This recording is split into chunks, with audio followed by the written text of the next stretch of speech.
ಬರಗಾಲದಿಂದ ತತ್ತರಿಸಿರುವ ಯಾದಗಿರಿ ಜಿಲ್ಲೆಯ ರೈತರಿಗೆ ಮತ್ತೊಂದು ಬಿಗ್ ಶಾಕ್ ಎದುರಾಗಿರ್ತಕ್ಕಂಥದ್ದು. ಕೇಂದ್ರ ಸರ್ಕಾರದ ಫಸಲ್ ಬಿಮಾ ಯೋಜನೆಯಡಿ ಯಾದಗಿರಿ ಜಿಲ್ಲೆಯ ಸಾವಿರಾರು ರೈತರು ಕೂಡ ಸಾವಿರಾರು ರೂಪಾಯಿಯನ್ನು ಕೂಡ ಬೆಳೆ ವಿಮೆ ಮಾಡಿದರು. ಆದರೆ ಇಲ್ಲಿವರೆಗೂ ಕೂಡ ಅಂದರೆ ಕಳೆದ 3 ವರ್ಷದಿಂದ ಸಹ ಒಂದೇ ಒಂದು ರೂಪಾಯಿ ಸಹ ರೈತರ ಖಾತೆಗೆ ಬಿದ್ದಿಲ್ಲ. ಇದರಿಂದಾಗಿ ಯಾದಗಿರಿ ಜಿಲ್ಲೆಯ ಹುಣಸಗಿ ತಾಲೂಕಿನ ಗುಂಡಲಗೇರಿ ಸೇರಿದಂತೆ ಹಲವು ಗ್ರಾಮದ ರೈತರು ಈಗ ಸಾಕಷ್ಟು ಕೂಡ ಸಂಕಷ್ಟದಲ್ಲಿರ್ತಕ್ಕಂಥದ್ದು. ಆದರೆ ಇನ್ಸೂರೆನ್ಸ್ ಕಂಪನಿಗಳು ಸಾವಿರಾರು ರೂಪಾಯಿಗಳನ್ನು ಕಟ್ಟಿಸ್ಕೊಂಡ್ರೂ ಕೂಡ ಹಣ ಹಾಕ್ತಕ್ಕಂಥ ಕೆಲಸ ಮಾಡಿಲ್ಲ.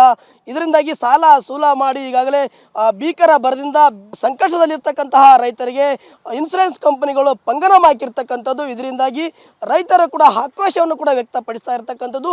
ನಮ್ಮ ಹಣ ನಮಗಾದರೂ ಕೊಡಿ, ನಮ್ಮ ಇನ್ಸೂರೆನ್ಸ್ ಹಣ ಎಲ್ಲಿ ಹೋಯಿತು ಎಂಬ ಒಂದು ಆಕ್ರೋಶದ ಮಾತುಗಳನ್ನು ಕೂಡ ಆಡ್ತಾ ಇರುವಂಥದ್ದು. ಜೊತೆಗೆ ಯಾದಗಿರಿ ಜಿಲ್ಲಾಧಿಕಾರಿ ಕಚೇರಿಗಳ ಮುಂದೆ ಕೂಡ ಪ್ರತಿಭಟನೆ ಮಾಡೋದರ ಮೂಲಕವಾಗಿ ಇನ್ಸೂರೆನ್ಸ್ ಕಂಪನಿಗಳ ವಿರುದ್ಧ ಆಕ್ರೋಶವನ್ನು ಕೂಡ ವ್ಯಕ್ತಪಡಿಸ್ತಾ ಇರುವಂಥದ್ದು.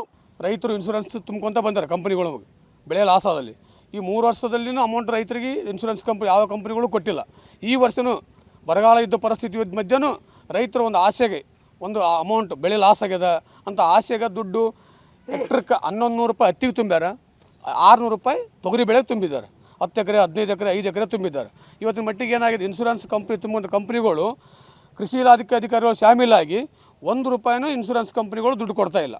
ನಾವು ಸ್ವಲ್ಪ ಕೊಟ್ಟಿದ್ದಾರೆ, ಕೆಲವು ಹಳ್ಳಿ ಕೊಟ್ಟರೆ ಕೆಲವು ಹಳ್ಳಿ ಕೊಟ್ಟಿಲ್ಲ. ಸಂಪೂರ್ಣವಾಗಿ ತುಂಬಿಕೊಂಡಿದ್ದಂಥ ರೈತರು ಸಂಪೂರ್ಣ ಬರಗಾಲ ಅದ. ಮತ್ತು ರೈತರಿಗೆ ಯಾಕೆ ಬೆಳೆ ವಿಮೆ ಕೊಡ್ತಾ ಇಲ್ಲ? ತುಂಬಿಸೋ ಹೊತ್ತಾಗ ಏನೋ ಒಂದು ಆಸೆ ಹಚ್ಚಿ ತುಂಬಿಸ್ಕೊಂಡು ಮತ್ತು ಆಮೇಲೆ ದುಡ್ಡು ಇಲ್ಲ, ನಿಮ್ದು ಅದು ಕ್ಲೇಮ್ ಆಗಿಲ್ಲ, ನಿಮ್ಮದು ಬರಗಾಲ ಇಲ್ಲ ಅಂತಂದ್ರೆ ಹೇಗೆ? ತುಂಬ ಹೊತ್ತಾಗ ಹೇಳ್ಬೇಕಾಗಿತ್ತು ನಿಮ್ಮದು ಬರುತ್ತಾ ನಿಮ್ಮದು ಬರಲ್ಲ ಅಂತ. ಕೃಷಿ ಇಲಾಖೆ ಅಧಿಕಾರಿಗಳು JD ಅವರಾಯಿತು, ತಾಲೂಕು ಕೃಷಿ ಇಲಾಖೆಗೂ, ರೈತ ಸಂಪರ್ಕ ಕೇಂದ್ರ ಅಧಿಕಾರಿಗಳು ಮತ್ತು ಇನ್ಸೂರೆನ್ಸ್ ಕಂಪ್ನಿಗಳು ಅವರು ಶಾಮೀಲಾಗಿ ಇದು ರೈತರು ಮೋಸ ಮಾಡ್ಲಿಕ್ಕತ್ತಾರೆ.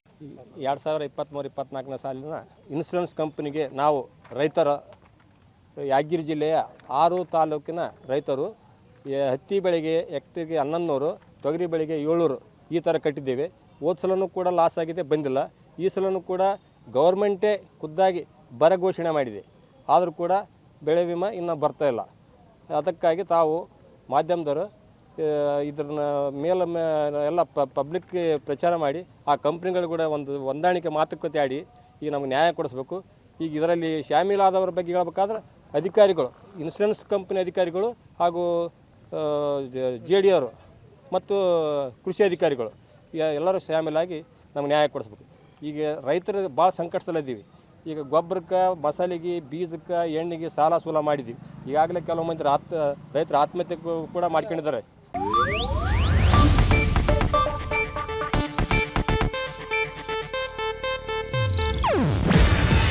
ಇದು ಏಷ್ಯಾನೆಟ್ ನ್ಯೂಸ್ ನೆಟ್ವರ್ಕ್ ಪ್ರಸ್ತುತಿ.